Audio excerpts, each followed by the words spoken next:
what is the first rule of the closer's formula? Embrace no. What's the first question that we ask every motivated seller? Do you want to sell the property?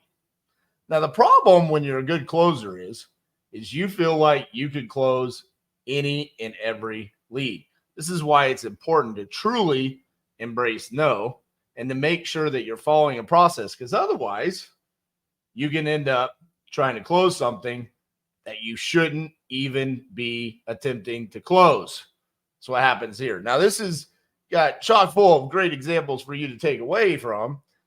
It's a great novation offer. I go through multiple phone calls. I really identify the pain.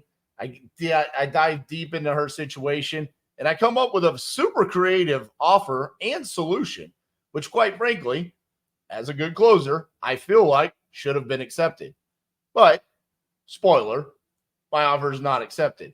I want you to watch the full video, though, to watch the process, but also to take away, hey, if I had just followed the closer's formula, this call could have been done in less than 2 minutes, and I could have saved all this time to work on actual motivated sellers and closable leads. Okay. This is why we have built the closer's formula the way that we have, so you avoid this exact scenario. I'm not perfect. I make mistakes, and I want to share this with you guys so you can learn from it. So enjoy me not embracing no, not paying attention to my own process, and wasting well over an hour. Enjoy. Hi, is Julie there? Hey, Julie, this is RJ Bates. I was calling about your property there on Nobbs Hill Lane. You had entered that on my website saying you were looking to sell. You still looking to sell that property? Yeah, we just now started thinking about it. Okay. I think you saw one of my ads and went on my website and gave me all your information. So are you still looking to sell it? Yeah, like I said, we just now started talking about it. Okay. Well, I guess I'm confused. I mean, do you want to talk to me about selling it, or where are you guys at in the process, I guess? Like I said, we just met my family. My daughter and my grandson live here. My husband died a couple of years ago during COVID, and we've just now in the process of discussing it with each other since I'm 77, and it's a top stairs is starting to get pretty hard, and it's an acre going starting to get pretty hard.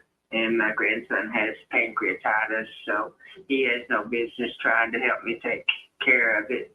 And so we've all been discussing that it's getting kind of hard to take care of, and maybe it'd be time for us to downsize and get something either one level or either spend the money and travel while the three of us can still travel. Or said we just now started discussing it, and we're not in health to like do one of those where you, what do you call it? Fix it. What do you call it? Right, where you like fix it up, make it all look beautiful. right?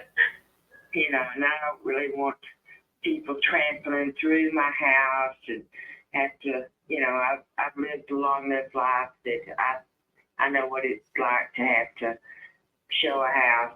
Not that I've sold a lot of houses, but I don't like the process where you have to like, okay, load the cat and dog up and get out, and put fresh cookies on the table, and and you know, it's a lot of work. It is. It is. You got to keep everything clean and put your pictures away and. Oh, staging. That's the word I was looking for. You know, just a lot of work at 77 years old. And is it worth that split and profit with a realtor and paint? And I don't know. It's just, I don't know if it's worth that much money to spend $10,000 to fix it up and then give half of that to a realtor. I don't know. Well, that's where we come in. You know, I'm a buyer. I'm not a realtor. You know, we don't need you to fix it up. We don't need you to make it look fancy or pretty at all. Quite the opposite, actually. I don't want you to do anything to it. I just want to buy it the way that it sits. Right. And I've been watching on Zillow for a couple of years. They keep climbing, and we had decided to sell one time before, 2008. We came out and had an appraiser appraise it, and it went up to $225,000. And my husband and I went, okay, let's sell, And what happened? September, it crashed and it went down to 125,000. yeah, And so we were like, okay, well, we should have sold it 2 months ago. So, and I'm like, okay, is that going to happen again? I mean, maybe I should sell it now while I'm watching it go up and up and up and up and up and up. I was teasing my daughter the other day, and I said, you know what Xylo's showing itself it's worth now? And she said, no. I said, $250,000. And I said, in 2008, it was worth $225,000, and a month later, it was worth $125,000. And I said, I don't want to go through that again. We made that mistake one time before. We should have sold it, then. And I said, I just don't want to go through that again. Look how many years it took to go from $125,000 back up to $250,000. right. I will tell you, I mean, what happened in 2008 was one of the craziest times ever for real estate. So that was a pretty unique scenario. I don't think if anything were to happen, it would be quite like that again. Right. And we were lucky enough to have financed it when the interest was bottom. We were just happened to snap it up when we're sitting at 3.3 or 3.4% interest, which that was just our luck. That was just pure luck. Right. That we financed it at that. And of course, if I had to turn around and buy something again, we're sitting at really high interest rates. So I don't know if I'll ever buy again at my age. I'll probably just like I said, right now I think we would probably just buy a nice motor home and let my grandson just drive us around and see the United States while he can still drive, since he's got pancreatic. Probably has cancer. We don't know, but stage 3 or stage 4 pancreatitis. Oh man. And so while he can still drive and I can still see and didn't say, hey, look, Arizona looks prettier, Colorado's prettier, Seattle's prettier. Let's go to Texas where we're from. Oh, you're from Texas? What part? Well, I was originally from West Texas. Of course, I'd never, ever go back there with his help. But my brother lives in Temple, and most of my kids graduated from Duncanville outside of Dallas. Yeah. Yeah. So, but of course, it's gone Republican. I don't know if I'd ever live back in Texas, but I've never seen all of the United States. You always say we're going to travel, and about the time we were fixing to, COVID hit. My husband died. I'm sorry to hear that. This tri-level house was going to kill me at 77. I reached out and got a cane today. Got one of my husband's canes today because my back's hurting, and I'm like, I can't do this much longer. I can't, and I'm fixing to have to start paying somebody to mow. What's that? $80 every 2 weeks. Yeah, and you've got a big lot there, almost an acre, right? Right, and I'm on Social Security only. I can't pay somebody $80 every 2 weeks to mow. Right. Things are starting to creep up on me. I can't do that. You said, I was telling my daughter yesterday, I said, if we bought a 32-foot motorhome, which I think that's the biggest you could park in National Park. I was reading up on it. I said, you don't have an electric bill. So I said, there's your parking fees right there. I said, your food expenses are going to be the same no matter where you live. You live in motorhome, you live here, whatever. I said, so that pays for a lot of your gas, with the electric bill. I said, I don't know. I said, but I know one thing, we can't take care of this house much longer. There's going to be repairs. There's going to be the lawn maintenance. You're going to have to repaint it again anytime soon, It's going to be hailstorms. You're going to have to put a new roof on it. Insurance is fixing to go up from the hailstorms we had last year. Our roof didn't get damaged, but, a whole bunch of houses in this area got hail damage. So, our insurance is fixing to go up the next time insurance goes up. So, Yeah. And on Social Security, I can't afford house insurance to go up. I feel you there. This is a very common conversation I have with people in your situation where it's like, hey, it's becoming too expensive to own a property anymore. Property taxes, property insurance, the upkeep, everything. It's crazy nowadays.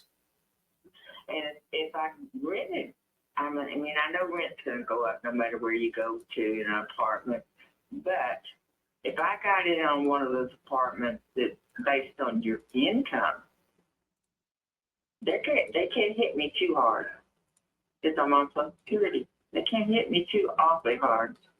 Right. My grandson already gets disability.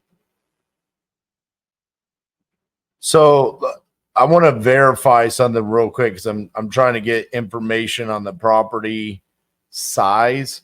It says that it's like 1,300 square feet, not including the basement. Is that correct?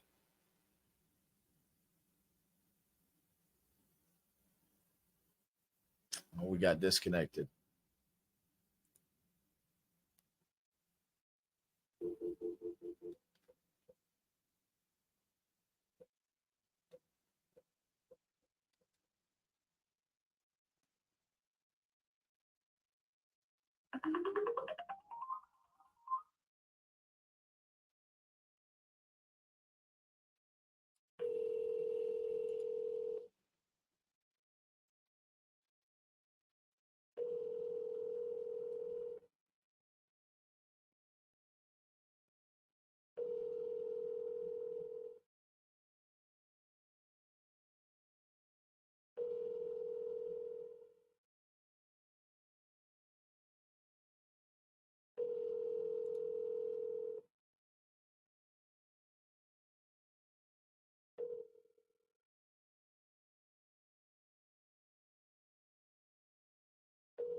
Oh man, what happened? All right, I'm writing that down as a lead for sure. Hey, Julie, can you hear me? Yeah. Hey, this is RJ, the gentleman you were talking to about your property there on Nobbs Hill. Yeah, we got disconnected somewhere or another. Okay, I didn't know if you hung up on me or if we actually just got disconnected. Yeah, I think we just got disconnected. Okay, so when we were talking, I was just about to ask you a question. Let me pull this information back up. Yeah, I thought we got disconnected. You're in Texas? Yes, ma'am. Where are you at? I'm in Fort Worth, Texas, over by Eagle Mountain Lake. That's why when you were saying Duncanville and all that, I was like, I was going to tell you, I'm right here. That's my neck of the woods. Yeah, like I said, my kids went to school at Duncanville, and I worked for Albertsons when I was there, and so I opened up a whole bunch of stores all over the Dallas area. So when Albertsons was great big back then. Right. Yeah. So we lived in Dallas a couple of times before, when we were younger and first got married and lived all over Texas and Corpus and stuff. And so then we moved back to Dallas, and I loved that area. I really did. It's pretty. I still have a couple of my very best friends live in the Dallas area that I talk to almost every day. Oh, really? Yeah. That's awesome. Yeah. I mean, we talked 2 or 3 times about moving back to that area when my husband was alive, and my son's buried in Duncanville, and we talked all the time about moving back, and he kept saying, I don't know, it's getting so Spanish and so Republican, and it's so hot. Virginia's got trees. So we never did move back. And then about the time we thought about, selling the house and traveling, COVID hit, shut everything down. And then then he died. And so I just kind of stayed here, thinking, well, I'm not ever going to find anything with this kind of house payment and this kind of interest. So we just kind of settled down here. So, but then, like I told you, then you start thinking about the stairs and the 1 acre of land, and you start thinking, oh no, maybe we better sell it while the prices are high. And I wish the interest would come down, though. I just don't understand the government thinking that raising interest rates is helping. I'm just not economic. I didn't take economics but 1 year, and I never did understand like, let's raise the interest rates and that'll help. Well, why does that help? I don't understand. I don't try to understand those things either. I just live with the consequences that are bestowed upon us. And I get an oil check, my royalty check. Uh-huh. Tiny little oil well. And we're in Texas, and I get this little tiny royalty check. And it's getting smaller and smaller and smaller. And I'm like, okay, now, come on now. The price of gas go up, and now my royalty check's getting smaller. And then I'm like, okay, the government's going to release oil reserves. That's not going to help me. That's not going to pump more. Right. So, I get these letters saying, let us buy your oil reserves, and so I'm trying. That's another decision I've been trying to make. Like, okay, should I go ahead and sell it while it's worth nothing? So, like, I've got all these decisions to make now that I'm getting really old. Should I sell the house now while it's supposed to be, supposedly worth quite a bit compared to what it was years ago? And should I sell my little oil shares while it's worth nothing? Right. Well, real quick, I do have a question because I wanted to make sure I had the correct information. The basement, that is like 624 square feet. Is that correct? Yeah, it's really a really beautiful den with a fireplace, and it's got a laundry room off the side with a quarter bath, just a commode and a sink. It's in the what you call the basement. It's really a beautiful, beautiful den that's brick, and it's got a brick door that looks out over the quarter of an acre, And then the upstairs is 1,300 square feet. Yeah, the upstairs part with the living room and the kitchen, and then you go on another layer where the 3 bedrooms are. Gotcha. Yeah. People are always amazed when they come in because most tri-levels aren't built like this. Most tri-levels, when you go down, the tri-levels I've ever been in, and there's a lot of tri-levels in Virginia. No, it's not very many in Texas. But when you go in the ones in Virginia, the tri-levels, when you go downstairs, they're really kind of yucky. They're kind of you go in them and they're kind of spooky when you go in the downstairs. Right. And I never liked them. And so when this one went up for sale, I kind of went, no, I don't want to get a tri-level. I've been in them before, and I never liked them. And the realtor said, oh, this one's really beautiful. It's got hardwood floors and beautiful staircase, and it's really open. And she said, go look at it. And it's really cheap, because the lady that was in it killed herself. I went, oh, well, that's great. And she said, well, that's the reason that the guys got it for real cheap, because everybody is in a small town and everybody knew her. So nobody wants to buy it. And you're not from here, so you didn't know her. I said, oh, okay.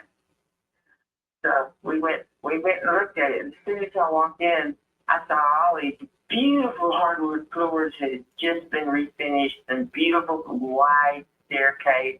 And when you walked down into the den, it had like about 6 foot wide staircase that walked down into the den that was all hardwood, and the den was all open with this great big fireplace. And I thought, oh, this is totally different than all the tri-levels I've ever been in that were all, when you walk down to the den, it was always closed off little tiny rooms that made you feel claustrophobic. And she said, this lady had just got through refinishing the hardwood floors herself and all the stuff, and then that her husband had a restaurant. He never came home, and she was always, real depressed, and so she killed herself.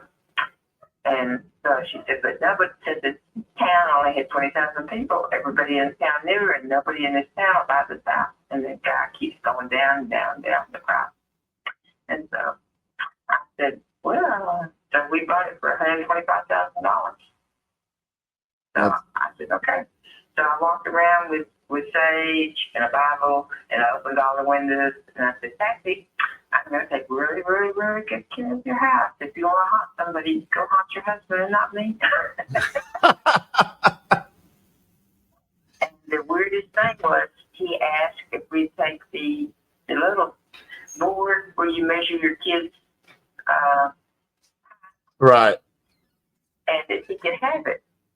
So we took it off the wall, and my husband put another one up, and I gave it to the realtor. Well, I bumped into her about a year later at a sale, and she said, Sheila, you'll never believe what happened. I said, what? She said, I carried that board around for months and months and months in my car. And one day I went in the restaurant that he owned, and I had it in my hand. And I walked in, and he said he turned white as snow. And she said, what's wrong? Don't you want this? And he said, yeah, I do. And she said, well, what's wrong? And he went over and sat down, because he owns this restaurant. And he said, do you know what day it is? It's just the day my wife killed herself 2 years ago or 3 years ago, whatever it was. Isn't that spooky? That is crazy. Yeah. But, this house has never bothered me. And like I said, I told Patsy I'd take really good care of her house, and she's never bothered me. So, that was almost 20 years ago now. So, right. But, like I said, the downstairs den is, like really low. Matter of fact, the one tornado we've had here that hit the street, that's where I went, was down there in that little den, which you would almost be below ground, only it's really not below ground. And I hid behind a big love seat with kids, and the tornado hit about 50 feet from this house and went down the street and tore a bunch of big trees down, and then went up and went to the downtown area and tore it all the hell. So it missed my house. Right. So, but it's really pretty, the staircases. When people walk in, their immediate thing is, oh, your house is so homey, and it's all natural wood, and your staircase is so beautiful. Oh, your house is so homey. And I went, I'm so tired of people saying that. I want it to be open as well. It is open, but I want it to be modern and stuff, and not homey. I love it. But the hardwood's what people, I think, when they see the hardwood floors, the hardwood staircase, I think that makes people feel homey, don't you think? I think so. I think it's just Yeah. the style of the house, I don't think that house is supposed to be modern looking, maybe updated and, freshen it up a little bit. But I think it's also just style of the house. One of those people that don't hang up all those signs that say, welcome, and Right.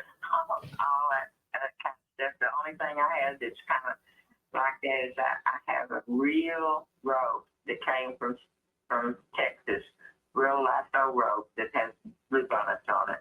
It's on my door in a circle, welcome like that. Right. But it's probably from the 1920s, real circle lasso rope. Real rope from cowboys, because my grandfather was a real cowboy from the Slaughter Ranch in Texas. That's awesome. Yeah, so I asked somebody one day, I said, can you make me a wreath? And he came back with a real rope. I thought, where did you get that? Well, it's my grandfather's. That's awesome. I was like, wow. So I've changed the flowers on it 2 or 3 times to keep them fresh. And that's the only kind of crazy thing. I think people overdo and hang up stuff too much to look like that. To me, Right. all it does is collect stuff that you have to do. There you go. But the only thing, if I was going to stay here for another 20 years, I would probably, put all new windows in it and probably put a metal roof. If I was going to change my roof, I'd probably go to metal. Windows and metal roof. Probably the only 2 things I would change. Right. And I don't know about solar. That's a debate my husband and I used to have all the time, whether solar's really worth it. I don't know. I think it's what that. I would interrupt her if I can figure out what I wanted to offer on this thing. Batteries would need replaced and new Gonna solar panels would need deal replaced. analyzed for the rest of the day. Discussion all the time. We would do that. They did put our electric wires underground this year. They're trying to do that in all of Virginia now. Put all the wires underground. Really? Yeah, I don't know if it's because the trees knock them down all the time, every time the wind blows. Since we have trees, y'all don't have that many trees. And West Texas, I don't know about. I'm in Dallas area, they do. But yeah, we got trees. Come on now. I know, but the trees, the roots here in Virginia are so shallow, they just fall over. Right. The wind just goes 20 miles an hour, the trees fall over. So yeah. They've decided to put nearly all of them underground now. So they did our street this last 2 years. And so the last big storm we had, I just knew the power's going to go out. And I just held my breath. And no, it didn't. I mean, my brother called me, last week when the tornado hit Temple? Uh-huh. Got his house. Yeah. Big, 100-year-old oak tree to his garage. Oh, man. Yeah. And she was a doctor at Scott and White, so his house was close to Scott and White.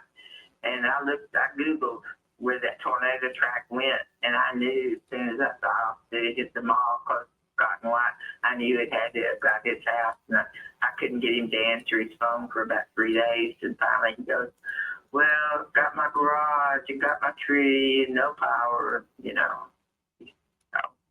Man. he said, well, I'll get a new roof, So I've been telling him for years to buy a whole house generator, and he never had.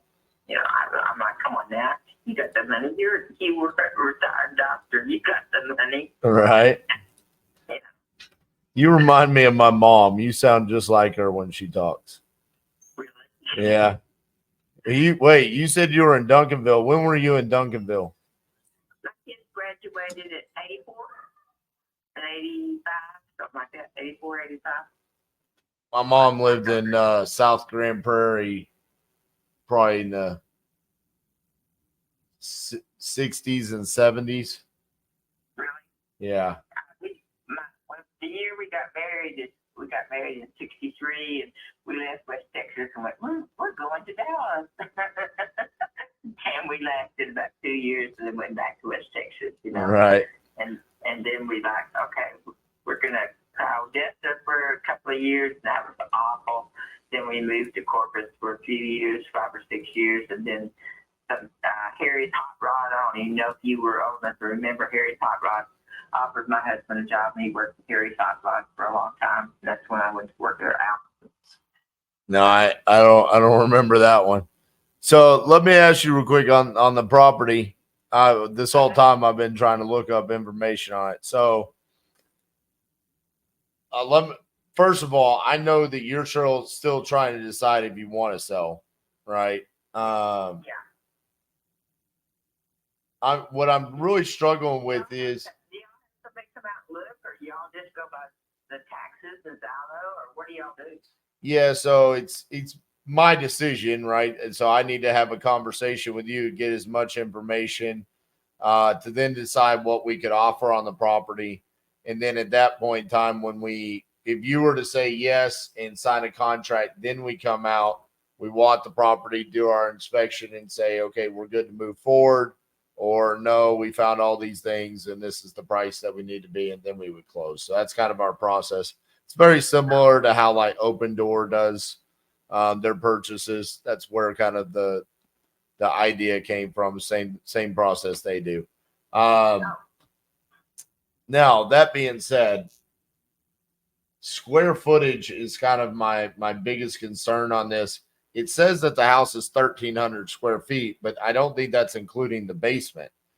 I mean, it sounds like it's more like 2,000 square feet. Is that right? But he used to say it was more because he said the laundry room never did count.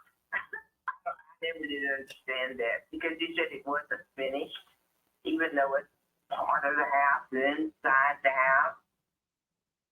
Does that make sense? Yes. Because he said that if you walked around the outside of the house and measured it, the square footage would be more. He and I used to discuss that all the time when he'd say, it's really bigger than what they say. And but if you include the basement, though, it's closer to 2,000 square feet, right? He used to say 14 something. Including the basement. In the laundry room, yeah. Because the laundry room's giant. The first time I saw it, it didn't have anything in it. No washer, no dryer, no anything. And I kind of laughed. And I said, my gosh, this is a whole other room. It's great big. It's giant. You could almost put bunk beds and kids in this room. It's quite big. It's not like a little tiny laundry room. I was amazed. I said, you could put bunk beds in this or a hot tub. And so he said, this doesn't count the square footage of the house. I said, why? He said, because it's not finished off inside. There's no seat, there's no sheetrock in it. He said, it's just a cement floor and it's studs. And I said, oh, he said, so they don't count that in the square footage when they count it in square footage of the house. I said, well, that's not nice. He said, if you measure from the outside of the house, the square footage would be more, but they subtract that because it's not a finished off room. I said, well, that's awful. And he said, yeah. He said, so when you say your house is 1,395 or whatever it says it is, he said that doesn't count. He said if I ever put sheetrock in it and stuff, then that would count as a room. So he always said, what he says, I'm going to put sheetrock up and the studs aren't going to show and stuff. But he never did. He was always busy working and stuff. He was a mechanic. He wasn't a carpenter. Right. So he never finished that off. So when we bought it, that's the square footage the house showed. And it never changed after that. And then of course we bought a she shed to put out for the lawnmower and the shovels and the stuff. So it's got a she shed outside too. We never added a garage, which he always wanted since he was a mechanic. And he kept saying, I want a garage. I want a garage. I want a garage with a lift. He wanted a garage. And of course, by then he's in his 60s and he's like, my hands are getting so I can't work on cars. So we never really got a garage. And then he kept saying, I really want to buy a house with a garage. So we never added a garage. I I mean, that would be if I was going to stay here and I was a young person, the first thing I'd do is probably add a 2 or 3 stall garage since you got an acre of land. You know, come on now, you got an acre of land, you can add anything you want. You know, so, but it's got a big size she shed outside, double door she shed outside. Okay. So you know, that's where all the tools and he bought big shelves since he worked at AutoZone and stuff. A couple of times they got new shelving and he bought big shelves that I would leave in it. I would not ever move them. So it's got great big shelves in the she shed, you know. So I would never move them. And we just had the water well completely redone a month or 2 ago. Got a brand new hot water heater, got a brand new booster pump that we just replaced when I had the water well done, which was $1,900 2 months ago. $1,900. And the brand new hot water heater 3 months ago. Just did that. And so, you know, what else can I do? I almost thought I was going to have to drill a new well. Oh my God. That would have been $15,000. But no, they said I just needed a new pump. I was $1,900.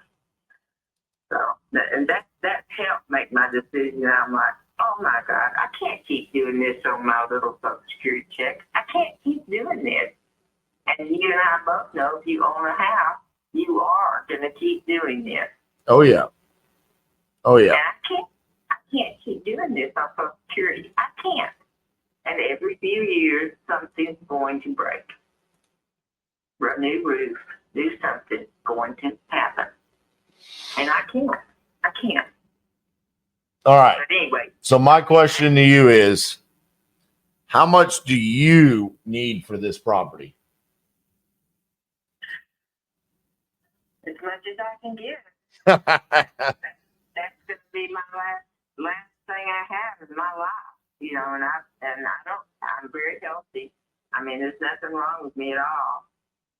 And I'm the healthiest person in the whole house. And that's what I got to live the rest of my life with. It's that my other grandson died at 10 of cancer, and I pulled my 401k out when he had cancer. So I had no backup. Mm. So this is my backup. My $200 or $300 little oil check not gonna be my backup. This what I get out of this, and I owe $119. So oh geez. Whatever I get out of this, what I've got to put in the bank, and it's got to replace my car when my car wears out every 10 years, and you know, this has got to be it. So I've got to get as much as I can. And like I said, I know Zillow says $250.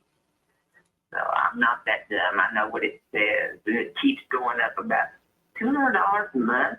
I can't believe that. Keep going up. Keeping up.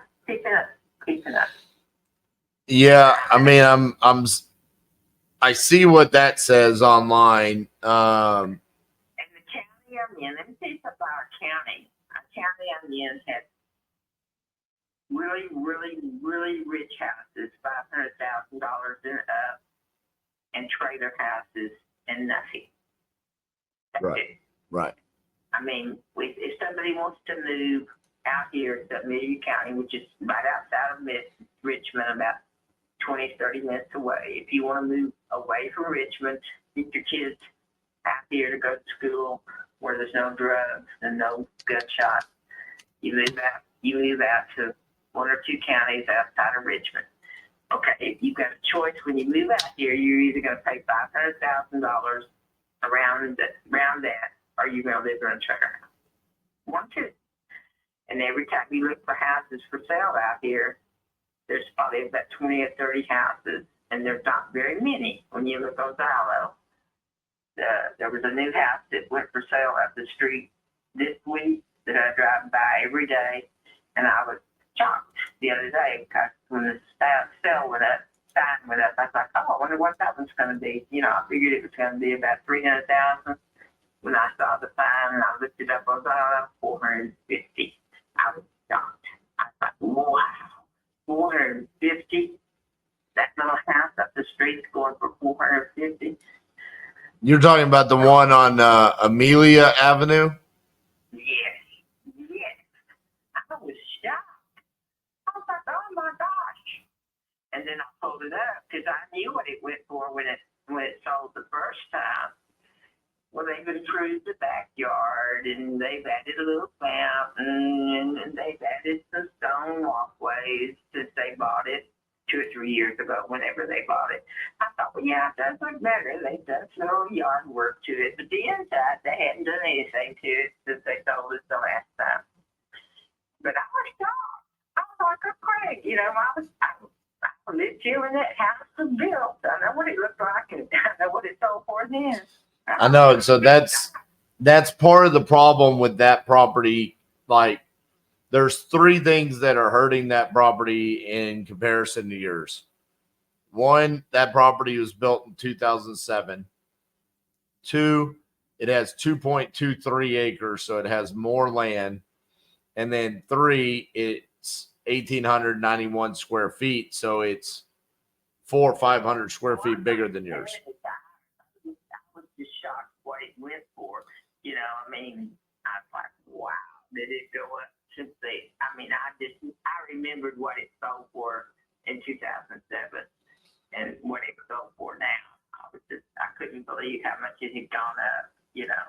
Yeah, I wish I could use it as a comparable on some level, but it's just, I can't even use like the price per square foot because of the year built. You've got another one on Otterburn that was built in 2008. I mean, I've literally been looking around your entire city. That's the trouble. Everything out here is either brand new that somebody has just built real recently, or a few old trailer houses that are getting grandfathered in because they won't even let trailer houses come in anymore. See, and now all lots have to be 5 acres. All lots now have to be 5 acres. They're trying to keep this rural. They're trying to keep our county rural. They don't want it to grow. They're trying so hard to keep it from growing. Right. So they grandfathered in and said all new lots for houses have to be 5 acres. So people can't afford to move out here. And they want to bring up their kids out here so they won't be, you know. So little houses like mine sell like that really fast because they're affordable for people. And, you know, so I know how fast my house is going to sell. Somebody's going to come in and put a fresh coat of paint on it and do whatever it has to be, pump the septic tank, whatever is required by law, you know, test for termites, whatever the 3 things is that has to be done to be tested. You know, I know septic has to be tested. I know it has to be tested for termites. I think that's the 2 things. And most people say, paint it resale gray or resale white, whatever, inside, whatever. And it'll sell in a week. It'll sell in a week. I guarantee you. But I don't want to split it with a real estate agent.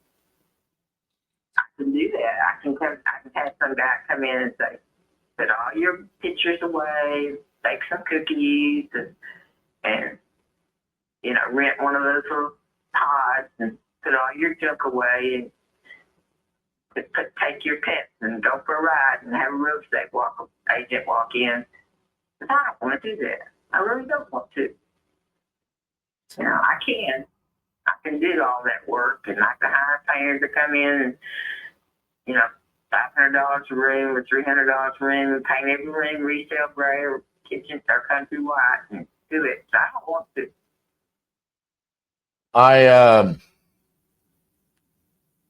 I don't think I'm going to be able to be anywhere close to 250. What do you think? Just looking around the area, the best comparable property that I have for your house is this property on 8601 North Five Oaks Road. It's a little bit larger, a little bit less land. It's 1764 square feet and less than an acre of land. And its price just got dropped to 308. So it's not even a sold property; it's a listed active. And it's been listed for a minute. So I'm loosely using it because it's been on the market for 51 days. I don't even know where that is. What address did you say? It's on North Five Forks Road. It's on the other side of 360. I have to look that Actually, up. no, it's right off of 681. I'm sorry. I don't even, that doesn't even ring a bell. I have to look it up. And then there's another one on Amelia Avenue. Does that sound familiar? Yeah, that's the street I go up and down every day. So Amelia Avenue has one on 16940. It sold for 285. So if I were to look at this as an investor, that's what I am, and I look at this and I say, okay, I can look at the pictures of this property, and I can see what it looked like when it sold for 280. That's what I would consider my after repair value.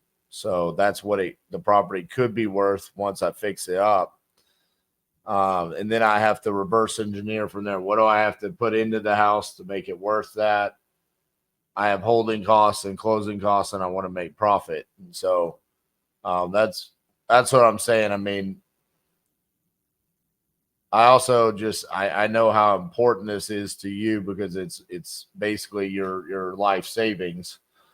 I'm just telling you from my business's perspective, that's what we have to look at. I'm trying to find anything in the area that could tell me higher than these values, and I can't, because when I look around, all I see is newer construction, more land, higher square foot. I was hoping that your square footage could be closer to 2,000 square feet with the basement, but it doesn't sound like it. It sounds like that square footage is included in the basement. Built in 1970 something, 73 or whenever it was built. But this was the first house built out here, and that was, like I said, that was tri-levels are kind of hard to say about square feet.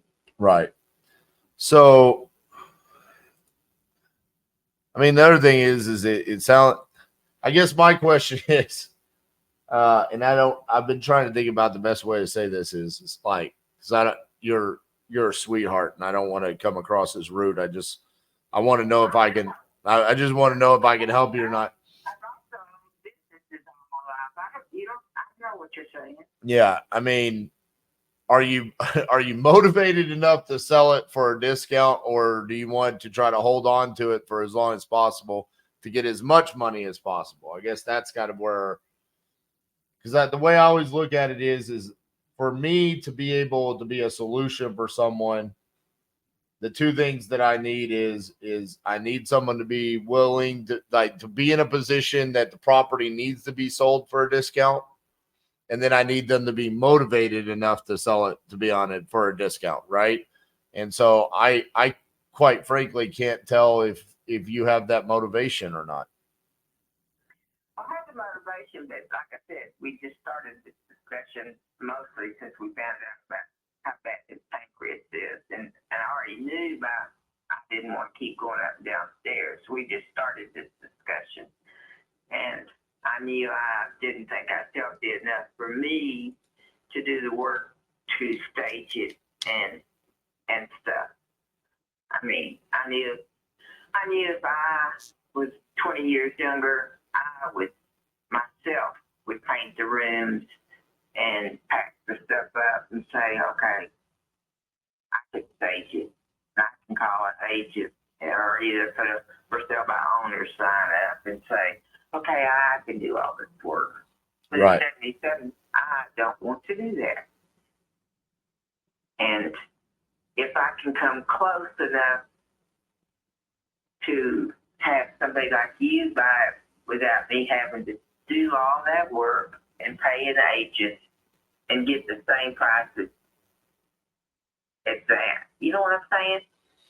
Yeah, I mean, you're definitely not gonna get the same price, but I mean, you could get But the the same price. the same net. Me not having to pay the agent and me not having to pay somebody to do the painting and all that stuff. Right. If I had to pay somebody to say, come touch us for the outside and paint all the inside, and me rent a storage unit to put all the personal items in while somebody walks through my house and stage it, and that month or 2 months worth of work, and then plus give 3 or 6% or whatever it is to an agent. Yeah, I mean, what you would be looking at is probably 6% to both agents, right? Because you're going to need to pay the buyer's agent. You don't have to, but I mean, if you really want your house to sell, you're going to pay the buyer's agent, and then your listing agent, and then you would also be covering the closing costs, as well as you would also be looking at any repairs that the new buyer comes in and says, on their inspection report, they're going to ding you for little things. Would you fix that little crack right there? And that wall's pink. I don't want that wall to be pink. Right. Fix that. Yeah, I went through that. I've been through that. Yeah, when we sold our house 20 years ago, when we moved from Richmond to out here, we had this lady come in, and I mean, every day. Oh, are you gonna leave those curtains? I like those curtains. Are you gonna fix that knob? That thing's dripping. Right. I was like, oh my God, one more day, I thought I had parted curtains up that I had spent hours swagging, and had them so pretty. I mean, they were just cheap curtains that I had just taken bows and fixed them really cute.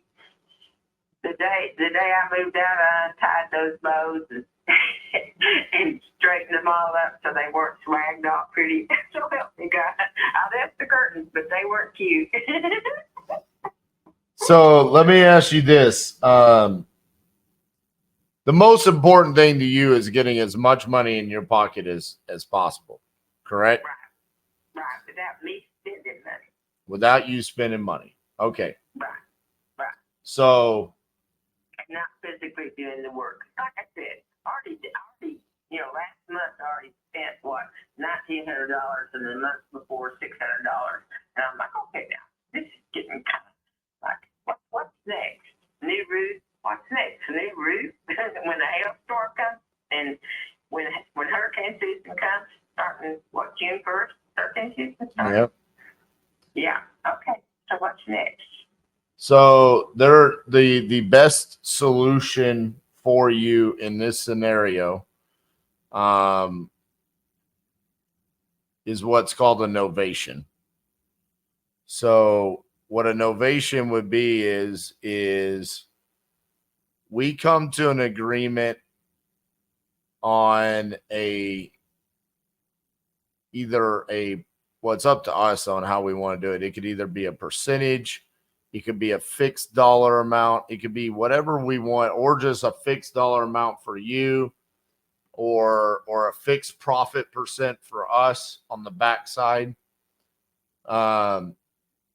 But we come in, preferably you move out. We come in, we paint the walls, we do all of that. Then we list the property and we sell it, and then you get paid when the property sells, and then we make whatever we agree upon for doing that work. We recoup our expenses on painting it and whatnot. That would be the way that you could get the most money with working with us. and you don't have to worry about painting and doing all of those things. That would be the way that you get the most.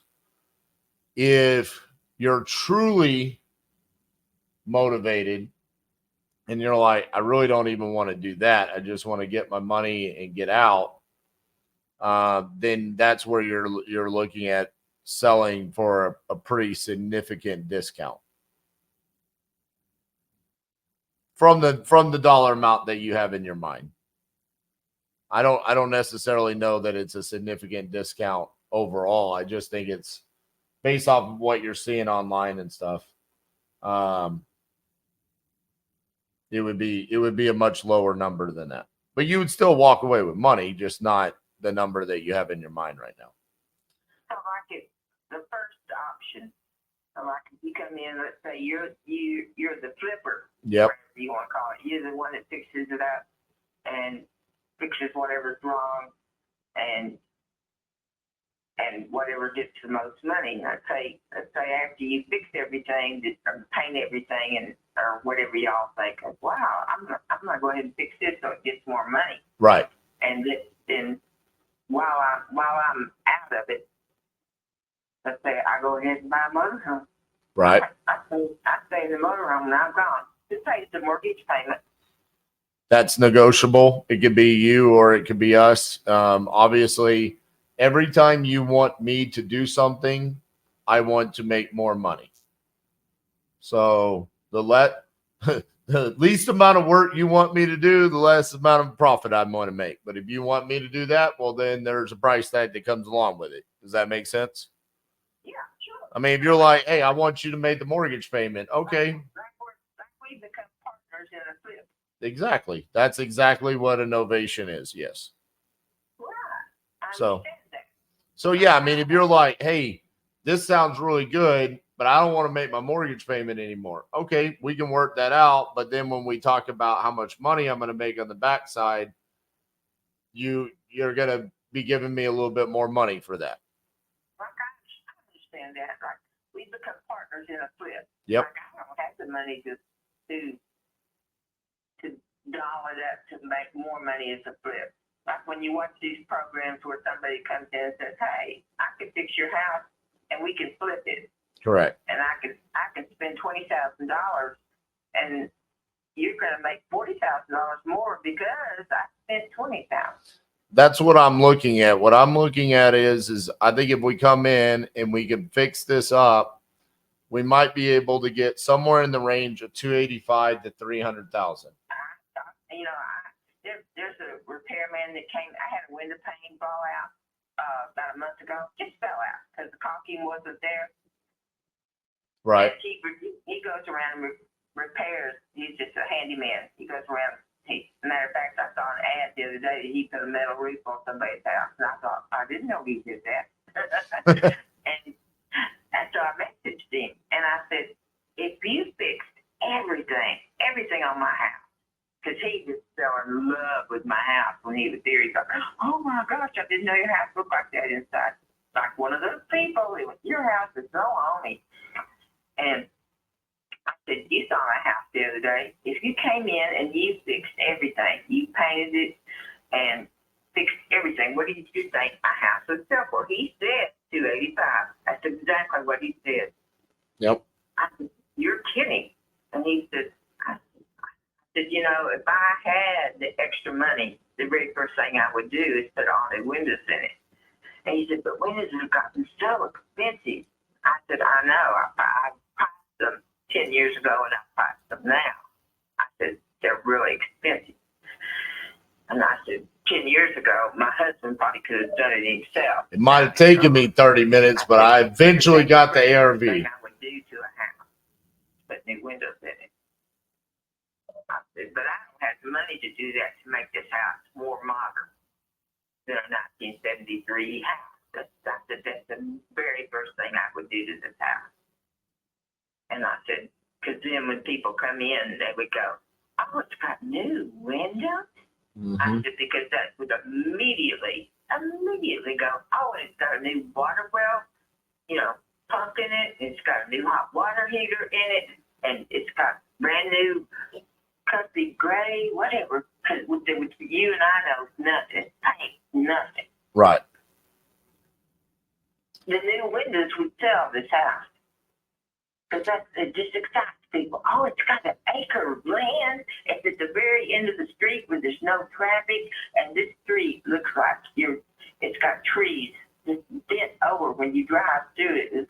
You're driving through like a tunnel of trees to get to this house. It's like a little wonderland. Right. People just drive up into it and go, oh, your house is so pretty, blah, blah, blah, blah, blah. But my most big giant mimosa tree that shades the whole backyard, blah, blah, blah. If it had new windows, it would just immediately sell. We'd already know it sell because, like I said, there's just no houses in this price range except brand new ones or what do you call it? The ones that you get, what do you call it? Prefab houses, not brick and mortar. Right. And I told him, he said, call me if you get ready to flip it. I hope you flip it. I said, yeah, you don't have the money and I don't have the money. But I do. So do. There you go. But you do. And if we did that, that's a shock.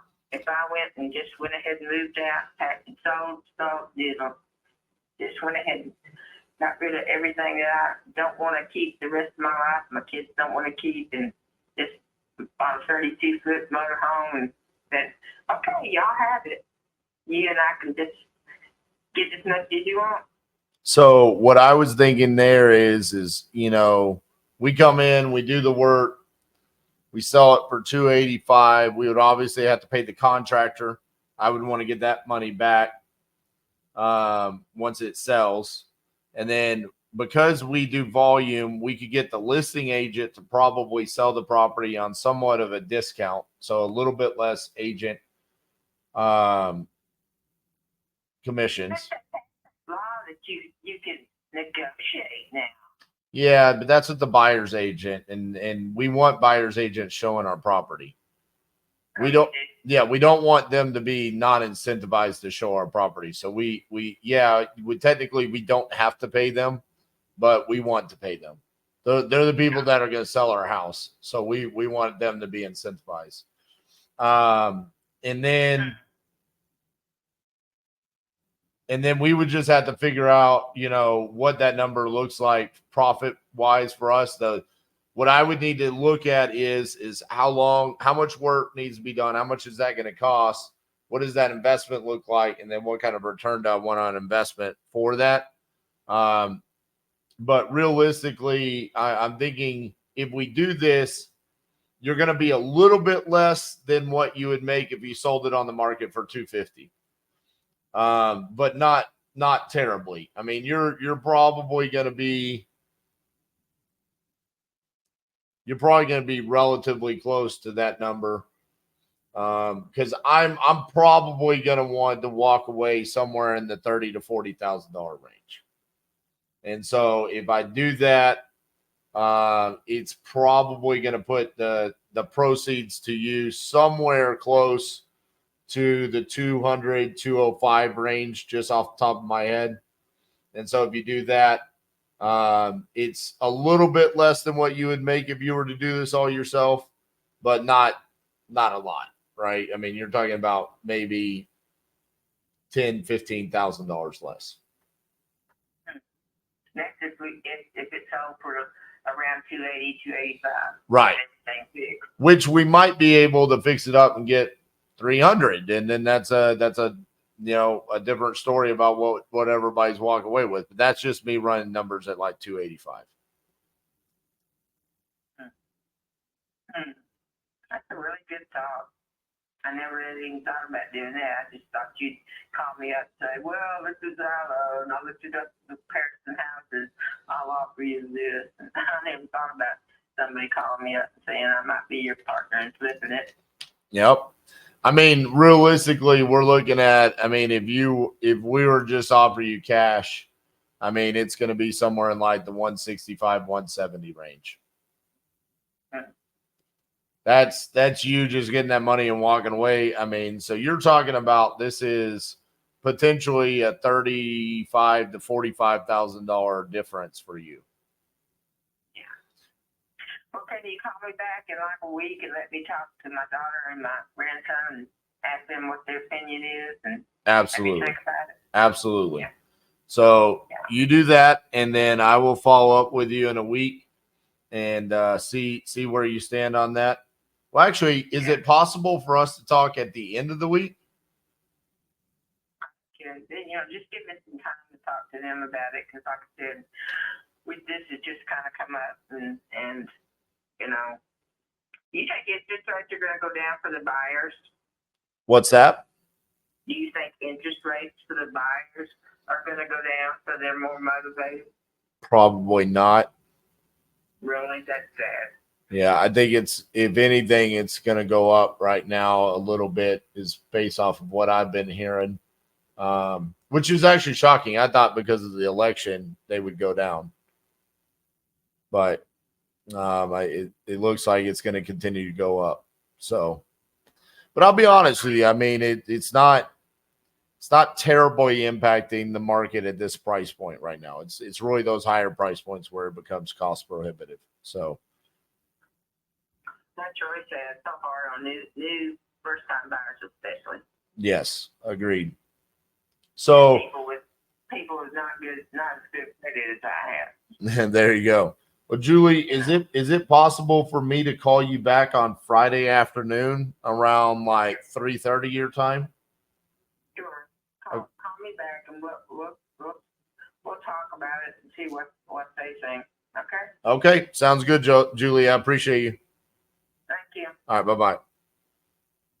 Before we get to the fresh leads, we do have a couple of follow-ups that we need to make. So if you guys remember, on Tuesday, I had a novation offer that we made, and I'm supposed to call that seller back. We would be partnering up with Chris Jefferson on that novation. So hopefully we get good news on that. That would be just southwest of Richmond, Virginia, where we would do that novation deal. And then also there was the sub 2 offer from Tuesday that I was supposed to call back last night. The reason why I did not call it is not because I forgot. It was because the seller called in and said, hey, my daughter is unavailable. That time doesn't work, which, if you remember, I did push for her to kind of guess when would be a good time. And I wanted it to happen during live. So I'm also going to call that seller back. So I'm going to start with the novation, see if we can get an answer on that, and then I'll get into some fresh leads. Okay. So let's call Constance. Not Constance. Julie. I want to call Julie.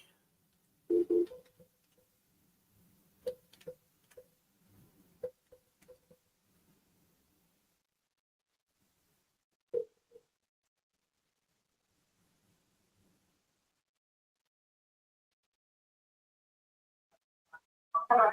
Hi, is Julie there? Yeah, this is Julie. Hey, Julie, this is RJ Bates. How are you? Pretty good. You remember talking to me on Tuesday? Yeah. We talked about it and we decided that the payment on this house is so cheap that we really can't afford to move. Gotcha. So you guys are gonna stay there? Yeah, at least for the time being. Okay. We just all sat down and talked about it. Take a great dream, but we wouldn't end up with enough left to be worth it. And so we all decided that we'd all just stick with our little small payment here. Yeah, because how much do you owe on the house again? 119. 119. Yeah, so you were probably going to end up walking away with about 81. Yeah. Yeah. By the time you buy a travel trailer or whatever, you wouldn't end up with that much less. Right. Right. Yeah, that so makes. We decided, Because what did you say the payment was? You said 900. Well, it was 900 until this year, 900 and something until this year, until the property taxes and insurance went up. And for the first time, I'm over 1,000 now. For the first time in my life. Gotcha. That's kind of of a shock when you only make $1,800 a month, you know. So it's really been kind of hard with the grocery prices and everything. And I'm like, whoa, first time in my whole life I've got a house payment over $1,000. I know that sounds easy. Everybody's house payment nowadays is over $1,000. But it's hard for me at 77 for the first time in my life because, you know, I was hoping my house would be paid for when I went on Social Security. But like I don't know if I told you, but my grandson got cancer in 2008. And we emptied our 401k and everything, and I was like, whoa. And we had already decided that, you know, we would have the house paid for by the time my husband retired and everything, credit cards paid off, and, you know, when my grandson got cancer, everything changed. Everything changed, you know. Our retirement funds just went out the window. Everybody thinks everything gets paid for when something like that happens, but it doesn't. Not everything gets paid for when that happens. So you're only getting. Quit his job, stay in the hospital with him, so we had to totally support her, you know. So you're only getting $1,800 a month, but your mortgage is $1,000. I mean, are you guys sure that you're going to be able to handle that? No, we're not. No, for the first time this past year, for the first time since he died, I've had each month, before the end of the month, I'm having to put groceries on the credit card. Well, that's what I'm saying. I mean, how are you going to maintain that? I'm not. My grandson went to work, and he's on disability, and you know, like I said, now all of a sudden he's got pancreatitis, and he's been in the hospital like probably once a week every other month since he's gone to work, and he's got a really, really nice boss. He was in the hospital 4 days this past week. So now he's going to be off again for another week after he gets out of the hospital. So he just got a really nice boss. He works for Chipotle. Well, that's what I'm saying. I mean, I'm not trying to talk you into selling the property, but I mean, at least you're in a position right now where it's not emergency status, and you could still capitalize on capturing some of that equity. You know, I mean, if you guys are already struggling to make that payment every month and putting food on the table, it doesn't sound like the property's not going to get cheaper. You know what I'm saying? I mean, those property taxes are going to continue to go up. No, but then what happens, like, if you sell the house and you move into a little, either tiny apartment or a motorhome, one of the two. Right. If you move into apartments, they're going to keep getting higher and higher and higher. You're going to have no control over that. The rent's going to keep going up and up and up and up. So you have no control over that. So if you buy a small motorhome and park it or drive it around, if you park it, your rent and wherever you park it's going to keep going up and up and up and up. You and I both know, three of us in a small motorhome, we're going to get on each other's nerves. That's not going to last long. It's going to be fun while you're driving around looking at the country. Oh, wow, there's the Grand Canyon. Oh, wow, there's Yellowstone. That's going to be fun. But you can't do that forever. You know, but if you park it someplace, you're going to sooner or later start getting on each other's nerves. You're not going to be able to stand it forever. Well, that's true, but I mean, it's just, I'm looking at it more from a financial aspect than that. I mean, if you guys are already saying that it's a struggle, I don't, because I know how this works, where when people enter into a financial distress situation and it becomes more and more difficult to pay the mortgage, and say you were to fall behind on the mortgage, that's where like things like this go out the door, and then it's like you're in red alert just trying to avoid foreclosure and get as much money as possible, you're actually in a fairly decent spot right now where, you know, in this circumstance, you would be walking away with a pretty significant chunk of money. I mean, with 80 grand in your bank account and you're still getting your $1,800 a month. And if you could lower your overhead, you go buy that travel trailer, you know, it's not going to cost you over $1,000 a month to park that somewhere. You know, you can be strategic about where you put that and not be cash flow negative on a monthly basis. That's where my mind goes. If it was just me, I would do it. The three of us, I don't think I can. That's too many people in a trailer. If it was just me and my daughter or me and my grandson, I would. But three is too many. You know, we would not get along that long. You know, we would all start getting on each other's nerves. You know, like I said, I don't think we could do it. We'd all start fighting and. Well, what happens when you can't afford the house? I guess that's my question.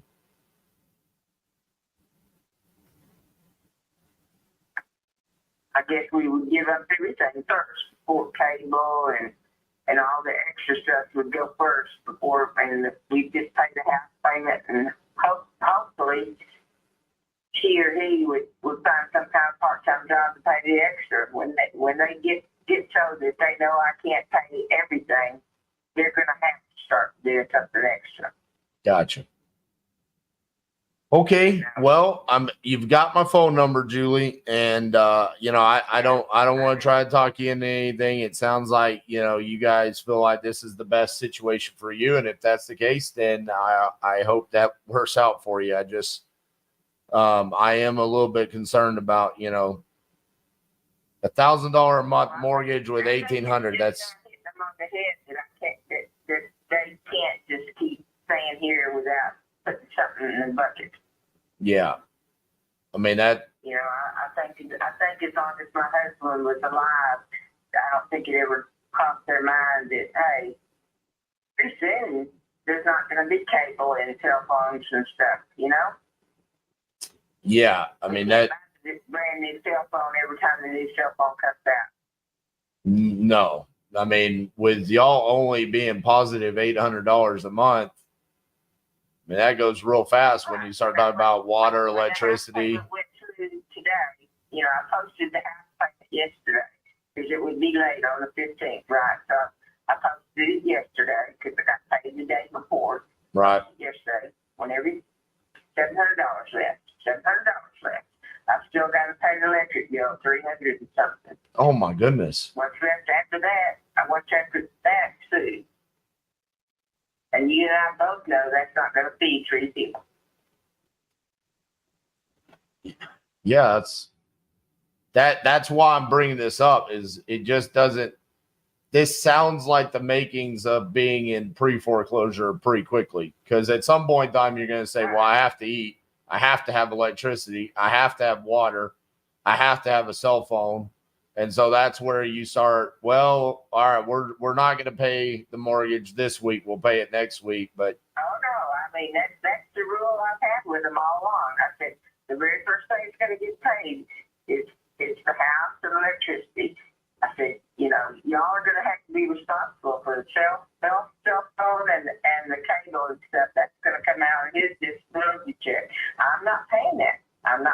So when y'all can't pay that, the cell phones are going to be turned off and the cable's going to be turned off and all that. I said, because I'm paying that mortgage first and I'm paying that electric bill. And I said, you know, if anything else y'all want, y'all better come up with. I'm not losing my house. And I'm going to have my air conditioner on. I said, so whenever y'all can't pay the electric cell phone bill, that's your problem. Because I said, your granddaddy and I had track phones for 20 years. And we did just fine. So if y'all want that newest Apple phone, that's y'all business. Not mine. Yeah. well, Julie, like I said, you've got my phone number. Call me before it gets bad. Okay. Like if you get to the point where you're not going to be able to make the mortgage payment, because if like you fall behind on payments and stuff, that's where it gets even more tricky, where we have to get we have to get even more creative on how we could help you. So I see a clear path on how we could help you today and put significant amount of equity in your pocket, but you know, if it gets in a real bad position, then it's going to get tricky. So call me before it gets there. Okay, Julie? Okay. All right. Me, okay? I appreciate you. Bye-bye. Okay, bye. Oh, that poor lady. Oh man, that is not a good situation. I mean, my God, she's got a $300 electric bill and she's getting $1,800. I mean, that's just, I don't see how that's gonna work out at all.